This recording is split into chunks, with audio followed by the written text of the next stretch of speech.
Welcome to In Contact with the ACO. I'm Dr. Chris Burrett. We are changing it up, and so next month we will feature Dr. Marcel's presentation on pregnancy, birth, and emotions. This episode is a special one, and instead of a case presentation, it features an interview with Peter Crist M.D., the president of the American College of Orgonomy. I asked him about an upcoming reading from his book in progress, All People Great and Small, and learn more about some of his stories, but also Dr. Crist the man.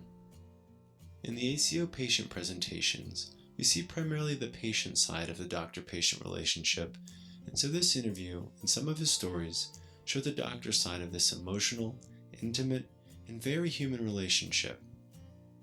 We hope to see you at Dr. Crist's reading or other events at the ACO campus near Princeton, New Jersey.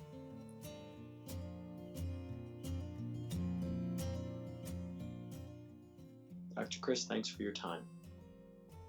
For listeners who've been hearing about therapy cases presented in our podcast, what would interest them about your stories? So what's important to understand about my stories is they're a very personal view of my background, what I do as a doctor. And so the medical stories that I have give a very personal, intimate, behind-the-scenes view of what it's like as the doctor working with patients. So the case presentations, the doctors have been telling about a patient, and you can hear who that patient is, and then something about how the doctor is connected with the patient and what they do with it. My stories, the medical ones, really look at what's going on behind the scenes of what it was like for me in those interactions with patients. But the stories cover the whole range from my childhood to my adolescence, to my medical training, and also when I was a professor of psychiatry, Robert Wood Johnson. And so every single one of the stories really illustrates something about who I am, how I became the doctor that I am. So every story really does relate to exactly the same thing that the case presentations do, but just in a very different way. I would hope people would come to them interested in understanding not just what's going on with the case, but what's going on with a doctor in the relationship with the patient. So that's what my stories illustrate, who I am, and some of them specifically how I interact with patients. I see. That makes me think, in the presentations by you and the other doctors, one thing that seems to stand out is the doctor's role in the doctor-patient relationship, maybe more than other types of psychiatry and therapy. Is that accurate?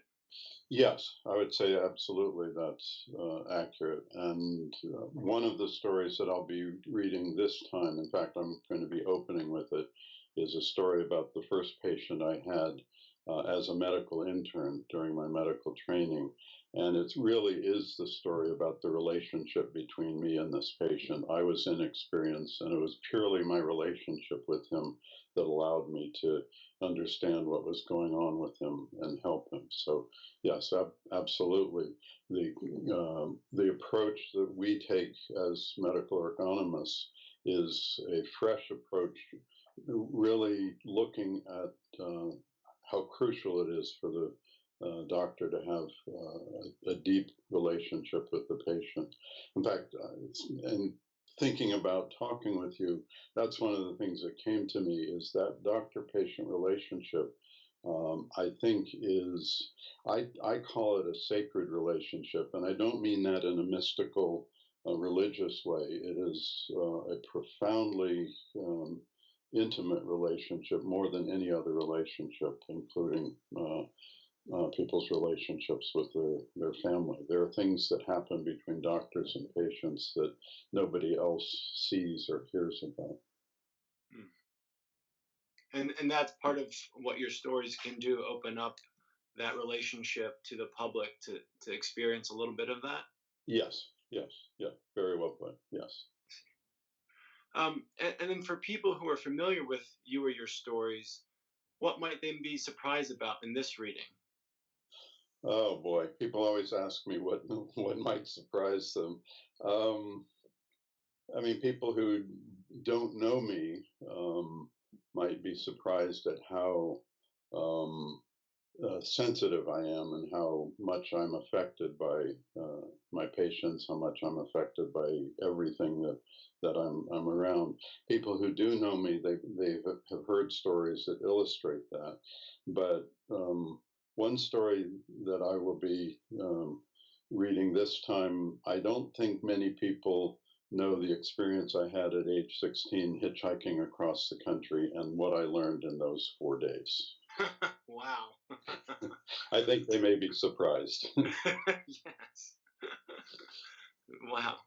Um, you know, you said you're affected very much by the people and the things around you. I'm curious, how has the process of writing your stories and reading them to the public affected you and maybe your practice in psychiatry? Oh boy, that's a good question. It absolutely has affected me since I did the first readings 2 years ago. So this will be the third in a series. Afterwards, I realized I didn't even know the significance of some of the things that were in my stories. So in the discussions afterwards, things came out, and it helped me learn some things and actually be more explicit about some of the interactions I was having with my patients. So absolutely, the process of writing the stories. Well, that's the process of what's happened in reading them publicly. In writing the stories, some of them are quite painful, and to get down to the intimate things that have gone on. And so the process of writing has allowed me to actually open up some doors and face some things that has been really important and crucial for me to do. In fact, that reminds me, the first story that I mentioned a few minutes ago was about the first patient I ever had as a medical intern, as I said. And the first readings I did an excerpt that covered the second patient I had. And those two patients, um, I remember everything about them and their lives to this day. And that first night I was an intern, I admitted 7 patients. I cannot tell you anything about the other 5. That somewhere, just the process of my medical training forced me to have to find a way to just survive the onslaught of what you deal with as a doctor. And this morning, thinking about talking with you, that came to me as my own therapy was crucial in helping me regain my ability to really be more open and take in what was going on with patients. But it took years to do that. In fact, I think it's a crucial part of why we as medical ergonomists need to have our own training therapies that allow ourselves to be open and genuinely vulnerable, but learn how to handle and deal with them. Ah, I see.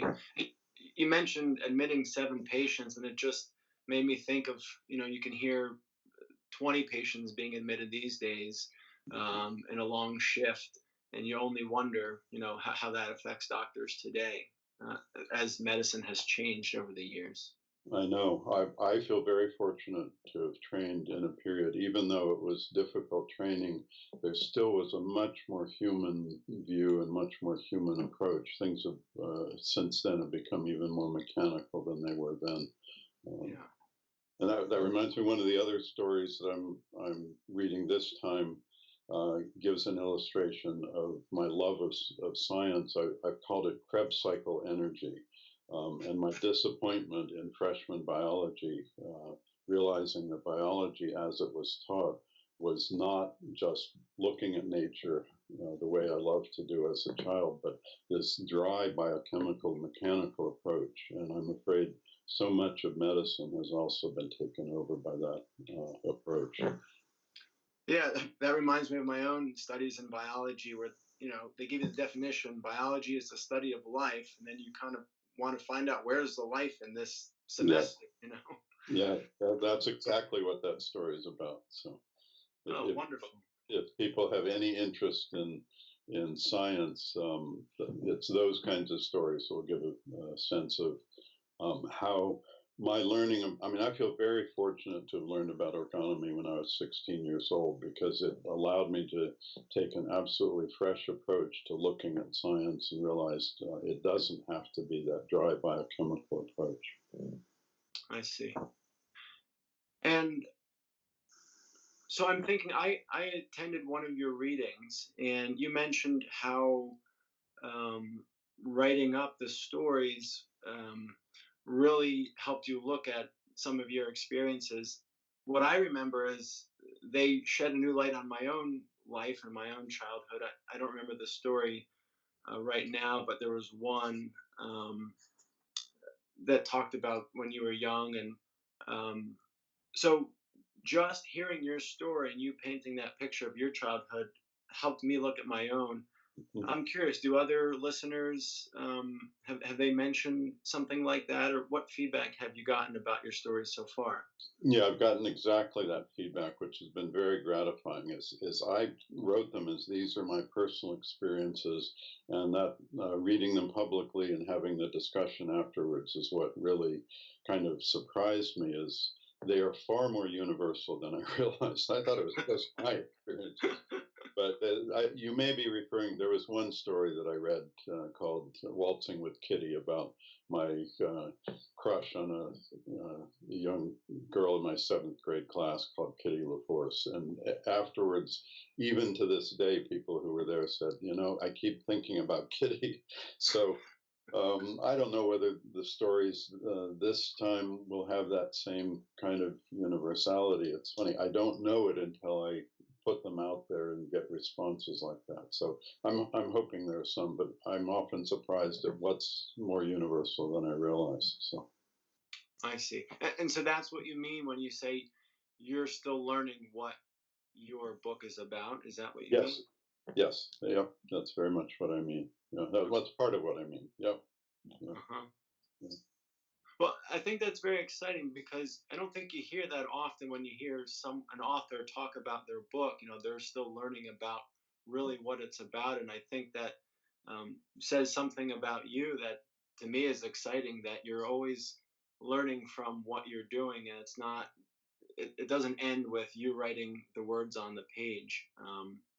No, I, that's true. That's true, and it's part of the process of writing. Is writing is actually a very artificial form of communication. I mean, I was listening to someone talking about linguistics recently, and he said if you think about it, written language, um, if from the beginning of human language, maybe as much as 50 to 100,000 years ago, and you put it on a clock, writing came in at the hour 11:56. So, so wow. people talking much longer than they've been writing, but there's something about writing that just trying to find the best way to express something means it's impossible to find a perfect way. So I am going back even stories that I wrote 5 years ago and revising them, and there's always a new way to put the story. So even on that level, there's always something to learn. Wow. But Okay. I appreciate what you're saying is that is part of who I am, is that I'm always learning, and it's even in the title, All People Great and Small. There's that's a takeoff on James Herriot's All Creatures Great and Small, and where this whole um, book of stories started from was my daughter as a child loved to hear James Herriot's stories about being a country vet in England. And um, at the same time, I was telling her stories about my medical training at St. Vincent's. And she said, Dad, you should write these down. You could be the James Herriot of medical stories. I thought, that's nice to have a fan like that, but I never dreamed that I would actually do it. So years later is when I started writing them. So, Wow. I bet she's excited for your writings then. yes, yeah, yeah, yeah. And that's part of what I realized from that title is it's just a description. I have always been an observer of people, of nature, and all people, great and small, kind of conveys, well, I'm an observer, I'm not judging them. There's one of the stories that I haven't read in any of my readings, but it's when I was teaching the medical students about the different temperament and character of different medical specialties. I was particularly talking about the difference between surgeons and internists. And someone said, "Oh my God, you're judging me." I said, "No, I'm not judging you any more than I would judge the birds in the woods. That, oh, that's a good bird, that's a bad bird. I just love looking at different birds, just as I love looking at different people and trying to understand them." So, yeah, I think that comes across in your writings and when you speak, that is a characteristic of you, that you observe and you're not judgmental. I know in your presentations that we put into podcasts, that that struck me. You simply want to observe and see, and if you're in the role of the doctor, what you can do to help. It Mm-hmm. really doesn't come across like something's bad or good. You just want to know what you can do to help someone look at their problem and what can be done about it. Right, right, and that's why again I feel so fortunate to have learned about orgonomy. We've uh, developed this catchphrase recently: "Orgonomy, a fresh look at life," and it really has that quality of just being able to look. And Reich, who developed orgonomy, understood that you cannot objectify something without using your senses. You cannot, it's crucial, and that's what we can do as orgonomists. Just look and look and look at someone to understand who they are rather than jumping to a conclusion and judging them, but just to see who they are out there. As soon as you start judging, you're no longer actually seeing the phenomenon as a natural phenomenon. And that's what a patient is the same as what, to me, is watching a bird in the woods. So, oh, it does that? What's that about? Where's it going now? What's it doing? Mm. I think that is a fresh look. I think listeners and readers of your book, when it's published, will be excited to learn more. Yep, I hope so. Yeah. um, Anything else you would like listeners to know about you or your reading before we finish today? Um, Nothing more than I'm excited again to have been invited to present my stories at the college, and I hope people will come. This is just a taste of the kind of discussion that we can have about the stories, and I love sharing them with people. I love sharing my experiences, and if they touch people, that's what I hope to get out of doing these readings, is touching people, having them have a chance to take a fresh look at themselves and at life and at the world. Oh, I do want to mention, in terms of the selection of stories, I forgot.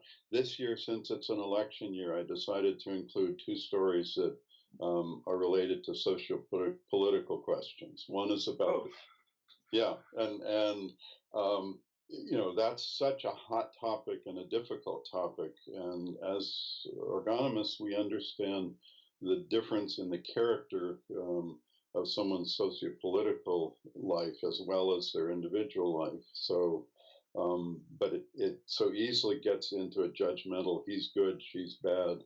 And I have a story about how profoundly different my mother, who was a liberal, and my aunt Tudge, her sister, who was a rock rib Republican, New England conservative.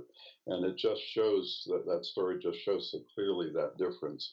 And I grew up loving liberals and conservatives both. So that's one of the stories that I decided to include. And at the same time, I decided to include another one. I don't want to give away the title. I love the title of it, so I hope people will come to hear it. But it's about my desire to have a cap gun as a young Quaker boy. That sounds good. I have to say one more thing before we stop. So you hear about physician burnout these days. Mm-hmm. I understand you just turned 70. You don't sound like you're burning out. Can you say something about that? Yes, I did. In September, I did turn 70, and I feel like I'm just getting started. I don't feel at all burned out. I don't have always the same energy as I used to, but I'm more excited than ever about what I'm doing and the work that I'm doing. So I think the key to not burning out is to connect with what is genuinely in somebody's, what I call their work character, who they are as a human being that has a natural impulse to do something productive. And as long as you tap into that, I don't think you can burn out. If you're fighting who you are and trying to fit yourself into something other than who you are, that's where I think burnout comes from. So it's a matter of connecting with what's genuinely in you of a spontaneous, natural impulse to do things. And I feel very fortunate to have found so many things that I love to do. Wonderful. Thank you very much. I You're very- appreciate your time. Yeah, thank you for your time. I'm Dr. Chris Burrett. Thank you for listening to In Contact with the ACO. You can connect with us at adifferentkindofpsychiatry.com or orgonomy.org. Find more episodes at Apple Podcasts or wherever you get podcasts.